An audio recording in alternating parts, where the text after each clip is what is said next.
Oke, tengah. Tengah.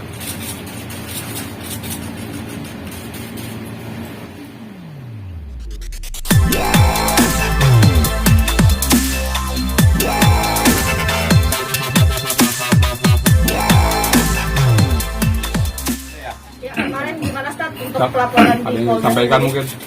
Ya baik, sebelumnya Assalamualaikum warahmatullahi wabarakatuh. Terima kasih sekali lagi teman-teman, wartawan, infotainment, media yang hari ini berkenan hadir dalam rangka bersilaturahim. Mudah-mudahan dibalas pahala yang berlipat oleh Allah Subhanahu wa Ta'ala. Amin. Pertama, saya ingin meluruskan dulu ya, bahwa Pak Suwarna itu bukan panitia, tapi Pak Suwarna adalah calo, broker yang menyambungkan acara antara panitia dengan saya. Nah, saya ingin sampaikan bahwa dari sejak awal Pak Suwarna itu tidak jujur dalam mengundang lokasi acara. Ini undangan dia kepada saya, dan ini saya diblokir. 26 September 2 titik, siang Masjid Besar Pangalengan, malam Masjid Cisewu Pangalengan Kiai. Jadi tidak ada undangan ke Garut. Ini chat yang pertama. Kedua, mungkin teman-teman pernah melihat saya buat video akan hadir insya Allah di Cisewu. Dia kirimkan spanduk ya tanpa ada alamat Garut, dan di sini dia tulis video kiainya buat meyakinkan mereka, kiai, buat warga Pangalengan Bandung, jangan lupa ya, hadirilah acara pengajian tablik akbar bersama saya Ustadz Solmed pada tanggal, tempat, jangan lupa datang, ada di brosur. Jadi dari awal dia sudah menyampaikan bahwa acara di Pangalengan Bandung bukan Garut. Berikutnya dia juga kirimkan, nah ini di Pangalengan, ini tanpa ada penjelasan, dan dia tulis semuanya di Kabupaten Bandung, Kecamatan Pangalengan Kiai. Nah ini yang harus saya luruskan pertama, bahwa panitia yang mengundang lewat Pak Suwarna ternyata sampai ke saya infonya bukan di Garut tapi di Pangalengan. Nah ini saya luruskan, dan Pak Suwarna itu bukan panitia, tapi dia adalah broker, calo untuk acara. Baik, karena dia tidak menyadari bahwa terlalu banyak kesalahan yang dia lakukan, ya, sehingga asik dia bicara, melontarkan ungkapan-ungkapan, tulisan-tulisan yang isinya pencemaran, fitnah, berita bohong, karangan. Ya, saya tentu sebagai warga negara Indonesia punya hak untuk melakukan pembelaan dan klarifikasi atas segala pernyataannya. Sehingga kemarin saat saya sudah sampaikan 2 kali 24 jam Anda melapor ke polisi, atau Anda minta maaf, atau saya akan laporkan tetap pada hari Selasa. Dari Jumat, Sabtu, Minggu, Senin, 4 hari saya tunggu. Tapi tidak ada iktikat baik dari Pak Suwarna dan Pak Tisna.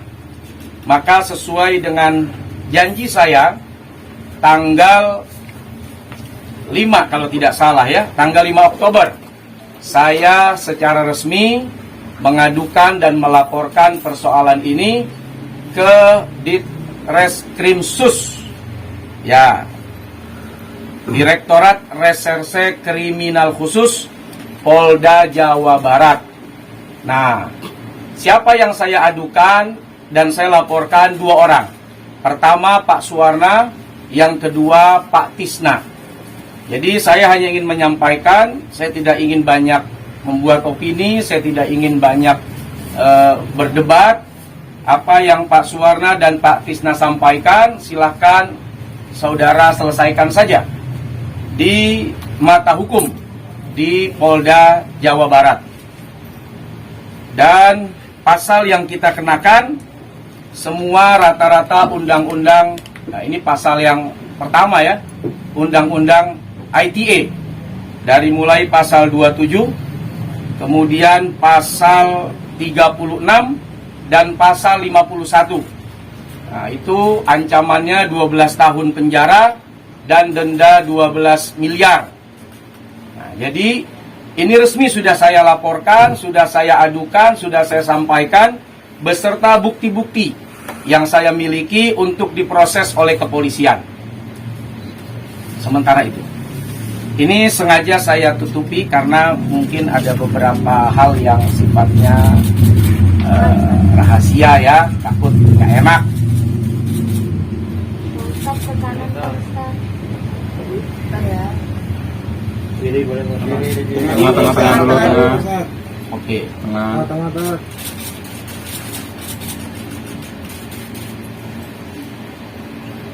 Kiri, pasti.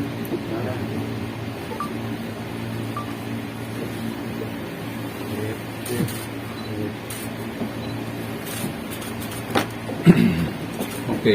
Oke, Ustaz, itu pasalnya sendiri. Ya. Pasal 32 itu menyangkut apa ya, Ustaz? Ya, semua menyangkut serangan-serangan kepada kehormatan orang ya. Pada intinya pasal yang kita kenakan adalah pasal penyerangan terhadap kehormatan, pencemaran, dan itu semua ya harus dipertanggungjawabkan. Beda sama hate speech. Kalau hate speech itu kan hinaan, dikatain apa gitu, nah itu hate speech. Tapi kalau ini pencemaran, jadi kalau pencemaran itu ya tuduhan saudara kepada orang lain harus dibuktikan secara hukum. Dan saya sebagai warga negara memilih mengambil hak untuk menyelesaikan itu ya secara adil, bahwa tidak oleh saya, tidak oleh Pak Suwarna dan Pak Tisna, tapi oleh kepolisian. Nah, agar polisi nanti melihat dengan baik bukti-bukti yang ada. Nah, kemudian tentu sebagaimana yang tertulis di laporan ini akan dilanjutkan untuk penyelidikan. Lanjut penyidikan sampai proses berikutnya. Ustaz, kalau nggak salah kemarin Pak Suwarna atau ya, kemudian juga bilang katanya lokasi yang disebut itu tuh sebenarnya perbatasan antara Cisewu ke Pangalengan dan ini Garut katanya. Kalau perbatasan nggak mungkin 2 jam. Dari titik, iya tahunya pas sore. Oh, pas baru sore. Pas sore, kan jam 3 mereka datang ke saya, ngasih kabar. Yuk berangkat kemana? Orang acaranya malam di Pangalengan. Loh, ini 2 jam Ustadz, jalannya belekok-lekok.